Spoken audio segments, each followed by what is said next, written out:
In 2019, a team of researchers ran a crocodile mummy from the temple complex at Kom Ombo through a synchrotron scanner, a machine capable of seeing through 3,000 years of resin and linen without unwrapping a single layer. What it found was a homicide. The animal's skull carried a single, precise fracture at the top of the head, the kind of wound inflicted by someone who had gotten close enough to strike downward without warning. The embalmers had known. Scan after scan showed the same pattern. The wound packed and disguised within hours of death. The body rushed into preservation before decomposition could set in. Evidence of violence sealed inside a linen-wrapped offering to the very god the animal was supposed to represent. Egypt's crocodile cult was never the gentle, sun-drenched image of priests hand-feeding a tame pet in a temple pool. Behind that image sat an operation built on organized killing, regional hatred, and, according to at least one Roman eyewitness, outright massacre. The god behind that violence was Sobek, and the reason Egyptians worshipped him instead of simply avoiding him is written into the Nile itself. Nile crocodiles were not a rare hazard. They lined riverbanks and irrigation canals across the entire length of the country. Ambush predators capable of dragging a grown man underwater in seconds. And anyone who farmed, fished, or drew water from the Nile lived within reach of one for their entire life. Adult Nile crocodiles regularly exceeded 5 meters in length in antiquity, before millennia of hunting reduced the species across most of its range. And a bull crocodile lurking motionless at a riverbank was, by design, almost invisible until the moment it struck. Villages built along canals and irrigation channels had no real option to relocate away from the danger, since the water itself was the reason those villages existed at all. The same current that watered a farmer's barley also carried the animals that could kill him while he stood in the shallows to check his fields. Egyptian religion did not generally worship what was gentle. It worshipped what was powerful, and it treated power itself, regardless of its temperament, as something that needed to be placated rather than defeated. Sobek's name likely derives from an Egyptian root meaning to impregnate or to unite, tying the crocodile's raw physical force to fertility and the life-giving flood of the Nile as much as to death. But the underlying logic was transactional. A farmer who honored Sobek was not asking the god to be kind. He was asking the animal that killed his neighbors to look elsewhere. This is a pattern that recurs across Egyptian religion more broadly, since gods like Sekhmet, the lion-headed bringer of plague, were worshipped under nearly identical logic. Appeasement of a force too dangerous to ignore, rather than devotion to a force admired for its virtue. Worship of Sobek did not stop ordinary Egyptians from fearing individual crocodiles, and surviving magical texts make that fear explicit. Protective spells against crocodile attack appear repeatedly in Egyptian magical papyri, recited over amulets meant to be worn while crossing water, or carved directly onto small stelae set up near dangerous crossing points, their wording calling on Sobek himself, or occasionally a rival god, to restrain the animal's jaws before they could close. The contradiction embedded in this practice went largely unremarked in the surviving sources. A farmer might invoke Sobek's protection against Sobek's own living incarnation in the same breath, treating the god as simultaneously the danger and the only available defense against it. Sobek's worship reaches back further into Egyptian religion than almost any other animal cult in the historical record. References to the god appear in the pyramid texts inscribed inside royal burial chambers by the late Old Kingdom, around the 24th century BCE, where Sobek is invoked in passages describing the king's power and virility rather than menace alone. Evidence that the crocodile's symbolic value had already been fixed in Egyptian theology for generations before those texts were carved. One especially blunt passage from the pyramid texts identifies the deceased king directly with the crocodile god, describing him as emerging from the waters with the same terrifying suddenness the animal itself was known for. A literary image that only works if the audience already understood exactly how a crocodile attack looked and felt. Egyptologists have identified Sobek imagery on amulets and seals reaching back even earlier, into the pre-dynastic period, before Egypt's unification around 3100 BCE. Though the god's precise role in that much earlier period remains difficult to reconstruct, given how little textual evidence survives from before writing itself was fully developed. Local cult centers grew up wherever crocodile populations were thickest and most dangerous, particularly along the marshy edges of the Fayum Depression, southwest of modern Cairo, a natural lake-fed basin that offered exactly the slow-moving water crocodiles favored, and along stretches of the Nile near Thebes and Ombos in Upper Egypt. Early shrines were modest structures, often little more than a walled enclosure around a pool where a resident crocodile could be observed and fed, staffed by a small number of local priests whose primary religious function was keeping the animal calm enough that visitors could approach without being killed.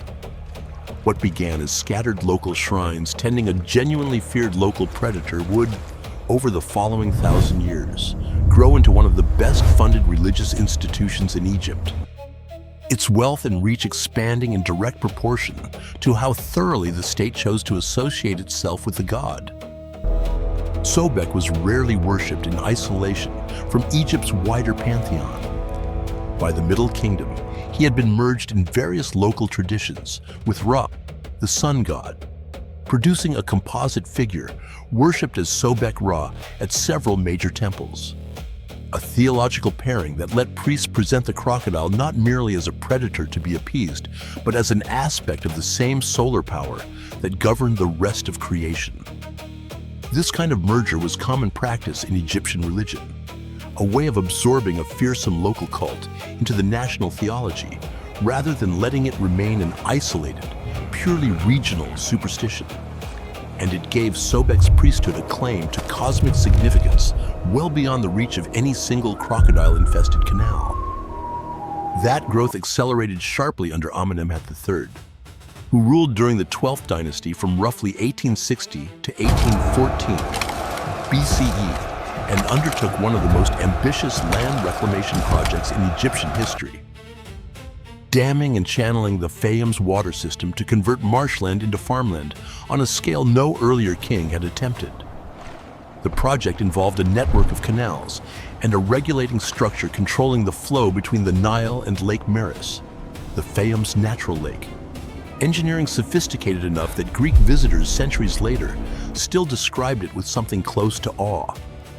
The project tied Amenemhat III's own reputation directly to Sobek's domain, since the god of the crocodile-infested waters was, by extension, the god of the very engineering project, turning those waters into the kingdom's newest breadbasket. And a king who wanted credit for that transformation had every incentive to be seen as Sobek's favored servant rather than his rival. Amenemhat III built extensively at Shedet, the Fayum's central city, which Greek visitors later renamed Crocodilopolis for exactly the reason its name implies, and constructed a sprawling mortuary complex at nearby Hawara that Herodotus, writing centuries afterward, claimed surpassed even the pyramids in scale and complexity, a building the Greeks came to call the Labyrinth for its reported maze of interconnected chambers and courtyards. Herodotus wrote that he was permitted to see only the upper level of the structure, since the lower level, reportedly containing the tombs of kings and sacred crocodiles together, was closed to visitors by the priests who guarded it. A detail that, whether entirely accurate or partly exaggerated for a Greek audience hungry for Egyptian mystery, at minimum confirms the building's reputation for scale and secrecy had already solidified within a few centuries of its construction. His own daughter, Sobek Neferu, took a throne name honoring the crocodile god directly, when she became one of Egypt's rare female pharaohs after her brother's line ended without a male heir around 1806 BCE, evidence that by the close of the 12th dynasty, Sobek's cult had moved from regional shrine to a source of royal legitimacy itself. Invoked by name in the titles of the ruler who sat on Egypt's throne, no later Egyptian king took the crocodile god's name as directly as Sobek Neferu did. None needed to. By her reign, Sobek's association with the throne was already assumed rather than announced. The clearest documented picture of Sobek worship in daily practice comes not from Egyptian sources, but from Greek and Roman visitors writing more than 1,000 years after Amenemhat III's reign. When the cult reached its most theatrical form, by the 3rd century BCE, under the Ptolemaic kings who renamed Crocodilopolis as Arsinoe in honor of the dynasty's queens, priests at the city's temple maintained a single living crocodile as the physical embodiment of the god. An animal Greek sources call Petsuchos, meaning roughly he who belongs to Sobek. This sacred crocodile did not merely sit in a pool waiting to be admired. It was fitted with ornaments, kept in a specially maintained enclosure, and fed on a regular schedule by priests trained specifically for the task. A role that presumably came with real occupational risk, given the animal's nature, regardless of how tame decades of hand-feeding might have made it. The Roman geographer Strabo, visiting Arsinoe around 24 BCE, left a first-hand account of the ritual, guided by a local priest carrying flatbread, roasted meat, and a jug of wine mixed with honey. Strabo watched the sacred animal lounging at the water's edge while 2 attendants forced its jaws open and fed it by hand. First the bread, then the meat, then the honeyed wine poured directly down its throat, while Strabo himself stood close enough to witness the entire procedure firsthand. Strabo's account carries the tone of a curious tourist rather than a devotee. Noting the ritual with the same detached interest, he applied to Egypt's other unusual customs.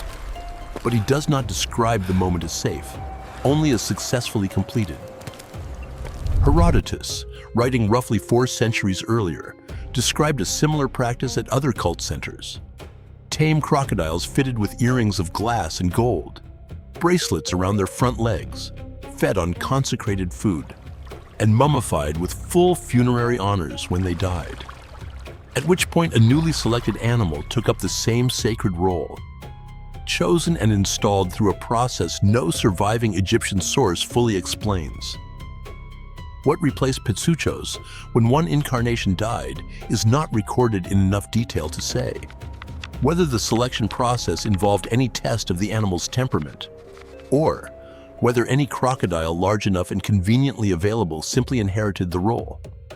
Multiple Fayum towns appear to have kept their own resident sacred crocodiles simultaneously, each claiming its own animal as a genuine embodiment of the god, which meant Sobek was, in a literal sense, worshipped in several bodies at once across the region, rather than through any single living incarnation, the way some ancient sources imply.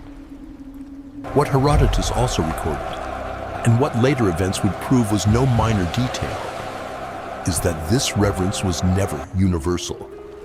Crocodiles were sacred at Thebes and throughout the Fayum, but in other regions, especially around Elephantine in the far south, Egyptians hunted crocodiles, ate their meat, and held nothing sacred about them at all.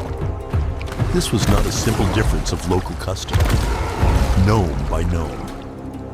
Egypt's 42 administrative provinces each maintained their own patron deities and sacred animals, and a creature treated as a living god in one nome could be treated as ordinary game in the neighboring one, sometimes only a short distance downriver.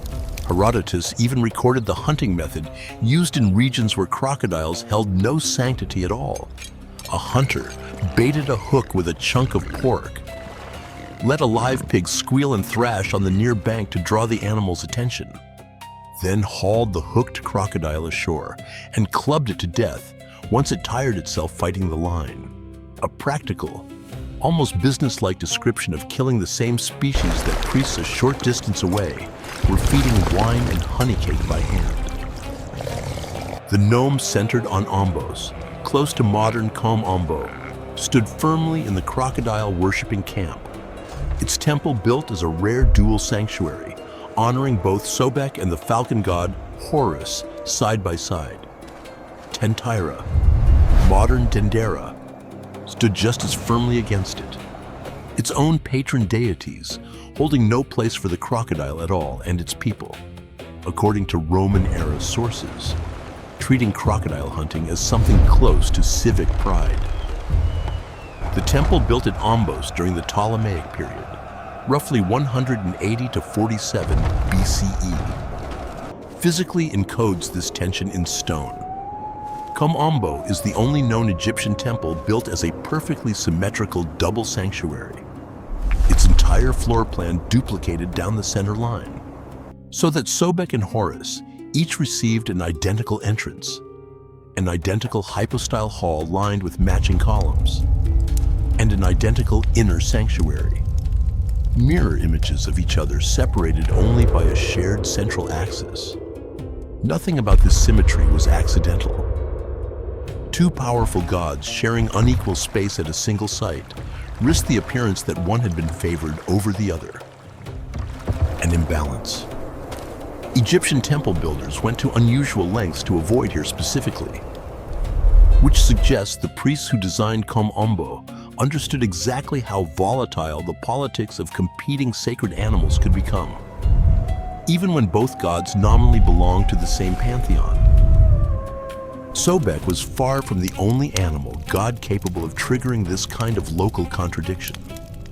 Egyptians in some regions revered cats as manifestations of the goddess Bastet, while other communities kept no particular reverence for them at all. The ram was sacred at Elephantine, even while crocodiles there were hunted freely, a reminder that sacred animal in Egyptian religion was never a single, nationwide category, but a patchwork of overlapping and sometimes contradictory local loyalties stitched together under one royal government. For most of Egyptian history, this patchwork of belief caused little more than mutual bewilderment, the kind of regional joke one nome might make about another's strange local customs. But devotion this intense, wherever it existed, came with a cost attached, one that fell on the animals themselves long before it ever fell on the people who worshipped or hated them. By the time Ptolemaic and Roman-era pilgrims were visiting Fayum temples in large numbers, demand for crocodile mummies as votive offerings had turned worship of the god into an industrial-scale operation, one that treated the animal Egyptians called sacred as raw material for a religious supply chain. Excavations at Tebtunis, a Fayum town southwest of Crocodilopolis, uncovered a dedicated crocodile necropolis containing thousands of mummified animals, ranging from newly hatched young, barely larger than a hand, to adults exceeding 5 meters in length, alongside physical evidence of hatcheries and breeding pens built specifically to guarantee a steady supply. Rather than relying on whatever wild crocodiles happened to die naturally near a given temple, eggs collected from nesting sites along the Fayum's lake edge were incubated under controlled conditions, and hatchlings were raised in enclosed pools until they reached a size worth mummifying.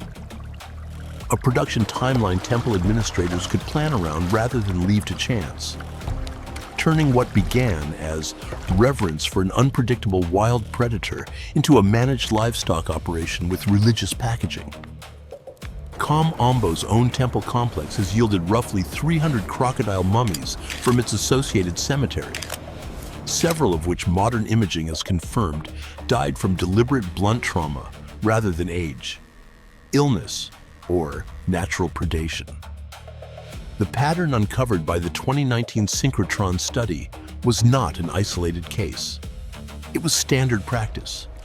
Crocodiles killed on demand, embalmed within hours to hide the method, and sold into a religious marketplace that had little apparent interest in whether its votive offerings had died naturally or been produced specifically for sale.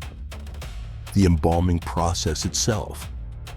Once a body arrived at the workshop, followed a fairly consistent sequence across sites. The corpse dried using natron salt to draw out moisture and prevent decay.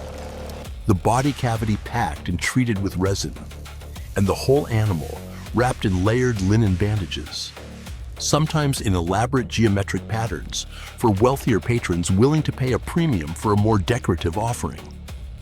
Smaller crocodiles and hatchlings were sometimes wrapped dozens at a time into a single bundle, a practice that maximized the number of nominal offerings a pilgrim's silver could purchase without requiring a correspondingly large supply of full-grown adults.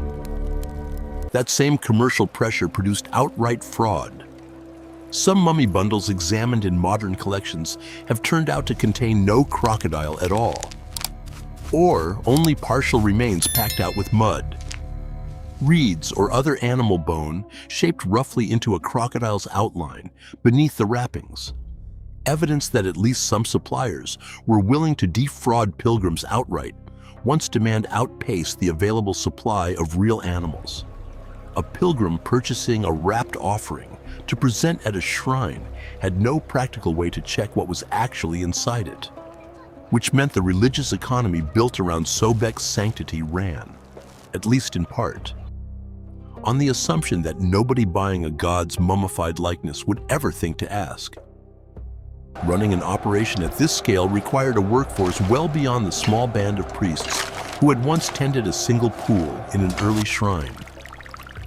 Temple records from the Ptolemaic and Roman periods describe a hierarchy of specialists attached to major crocodile cult centers, priests responsible for the living sacred animal, separate staff who managed the hatcheries and breeding stock, embalmers trained specifically in reptile preservation rather than human mummification, and administrators who tracked temple income from the sale of votive offerings, land rents, and pilgrim donations.